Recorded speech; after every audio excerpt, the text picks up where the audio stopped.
அஸ்ஸலாமு அலைக்கும். எல்லாம் நல்லா இருக்கீங்களா? இன்னைக்கு நம்ம சேனலில் இப்போ நம்ம பார்த்துட்டு இருக்குது டில்லி அப்பளம். டில்லி அப்பளம் வெரி ஈஸியாக சிம்பிளாக டேஸ்ட்டாக நம்ம வீட்டிலேயே ரெடி பண்ணோம். சூப்பராக வந்துச்சு. நீங்களும் அதே போல் ட்ரை பண்ணி பாருங்கள். ரொம்ப நல்லா வந்துச்சு. பிள்ளைங்க ஸ்நாக்ஸ் வேணும் அப்படின்னு கேட்கும் போதெல்லாம் இந்த டில்லி அப்பளத்தை வறுத்து அதில் மிளகாத்தூள் உப்புத்தூள் போட்டு கொடுத்தீங்கன்னா நம்ம எக்ஸ்பிரஷனில் வாங்கி கொடுக்குற அதே டேஸ்ட் கிடைக்கும். வாங்க இப்போ வீடியோக்குள்ளே போய் என்னென்ன தேவைங்கிறத பார்த்துடலாம். ஒருபடி அரிசிக்கு 100 ஜவ்வரிசி இது ரெண்டையும் எடுத்து நல்லா ஒரு 2லேருந்து 4 மணி நேரம் வரைக்கும் நம்ம இதை ஊற வச்சிடணும். நீங்கள் இதை வந்து சாயந்தரம் ரெடி பண்ண போகிறீங்கன்னு சொன்னால் காலையிலே அரைச்சி புளிக்க வச்சிடணும் மாவை.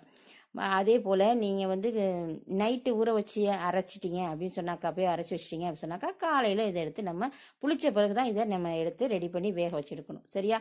இதை மட்டும் நீங்கள் நோட் பண்ணிக்கோங்க. இப்போ நம்ம பச்சரிசியும் ஜவ்வரிசியும் எடுத்து நல்லா கழுவிட்டு நல்லா அலசி ஊற்றிட்டு நம்ம இதை ஊற வைக்க போகிறோம்.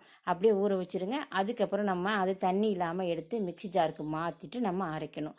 அரைச்சிட்டு இப்போ பார்த்தீங்கன்னா நல்லா ஊறி வந்துருச்சு. ஜவ்வரிசி எடுத்து நீங்கள் அப்படி கையில் மசிச்சு விட்டு பார்த்தீங்கன்னா நல்லா ஊறி இருக்கும். அதுதான் உங்களுக்கு பதம். நீங்கள் பார்த்துட்டு அது மாதிரி அரைச்சிக்கலாம்.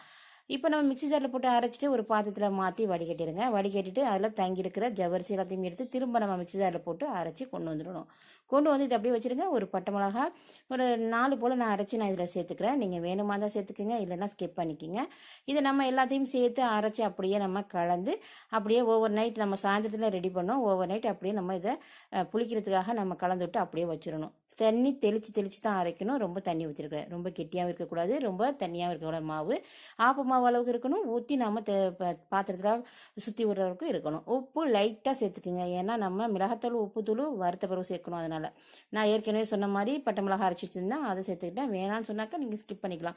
பட்டை மிளகா சேர்க்கும் போது நம்ம வந்து வறுக்கும் போது கலர்ஃபுல்லாக வருது, ஒரு டிஃப்ரெண்டான கலர் கிடைக்குது. ஆனால் வெள்ளை கலரே வேணும் அப்படின்னு சொன்னாக்கா நீங்கள் இந்த பட்டை மிளகாவே நீங்கள் ஸ்கிப் பண்ணிக்கலாம். இதை மாதிரி இட்லி சட்டி வச்சு நீங்கள் இந்த பிளேட் இந்த மாதிரி பிளேட் எடுத்துக்கோங்க. எடுத்துட்டு இதை மாதிரி ஒரு கரண்டி கம்மியாக கரண்டியில் இந்த மாதிரி மாவு ஊற்றிட்டு இதை மாதிரி சுற்றி விடுங்க.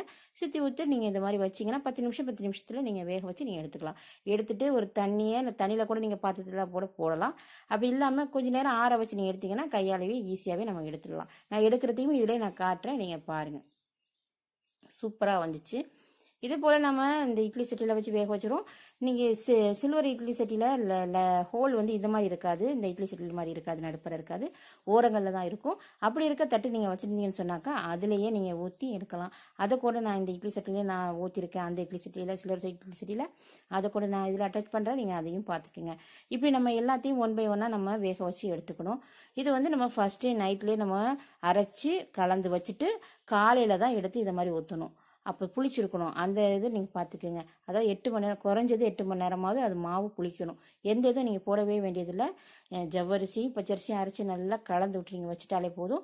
ஒரு 8 மணி நேரம் புளிச்ச பிறகு நீங்கள் எடுத்து இதை மாதிரி ஊற்றி எடுத்திங்கன்னா சூப்பராக வரும். நீங்கள் எடுத்து நீங்கள் கொஞ்சம் ஆறின பிறகு நீங்கள் எடுத்துக்கலாம். இதை மாதிரி இட்லி தட்டில் நான் ஊற்றி வச்சுருக்கேன் பாருங்கள், எவ்வளோ சூப்பராக இருக்குது. இதுவும் சூப்பராக வந்துச்சு. இதே போல் நீங்கள் ட்ரை பண்ணி எல்லாத்தையும் எடுத்துடுங்க. எடுத்து ஒரு தாம்பளத்துக்கு மாற்றி ஃபேன் காற்றுலேயே நீங்கள் காய வச்சிடலாம். அப்படி இல்லைன்னு சொன்னாக்கா வெயில் இருக்குது அப்படின்னு சொன்னாக்கா வெயிலில் 1 நாள்லேருந்து 2 நாள் வரைக்கும் நீங்கள் காய வச்சு எடுத்து வச்சிட்டிங்கன்னு சொன்னால், ஸ்டோர் பண்ணி வச்சிட்டிங்கன்னு சொன்னால், பிள்ளைங்க எப்போ கேட்குறாங்களோ அப்போல்லாம் நீங்கள் வந்து பிள்ளைங்களுக்கு வந்து இந்த டில்லி அப்பளத்தை வறுத்து கொடுத்துடலாம். மேலேயே நீங்கள் மிளகாத்தூள் உப்புத்தூள் போட்டு கொடுத்தீங்கன்னா சூப்பராக இருக்குன்னு ரொம்ப விரும்பி சாப்பிடுவாங்க. எக்ஸிபிஷன் போனால் அது வேணான்னு சொல்லிடுவாங்க. அந்த அளவுக்கு இது ரொம்ப சூப்பராக இருக்கும். நம்ம இதை மாதிரி பிள்ளைங்களுக்கு வீட்டிலேயே ரெடி பண்ணி வச்சிட்டோன்னு சொன்னாக்கா வேறு லெவலாக இருக்கும். உங்களை திரும்ப பிள்ளைங்க கேட்பாங்க, நீங்கள் அதே மாதிரி செஞ்சு கொடுப்பீங்க. அந்த அளவுக்கு செமையாக சூப்பராக வந்துச்சு. நீங்களும் இதே போல் ட்ரை பண்ணி பார்த்துட்டு எப்படி வச்சுங்கிறத மறக்காமல் எனக்கு கமெண்ட் பண்ணி ஷேர் பண்ணி லைக் பண்ணுங்கள். தேங்க்ஸ் ஃபார் வாட்சிங்.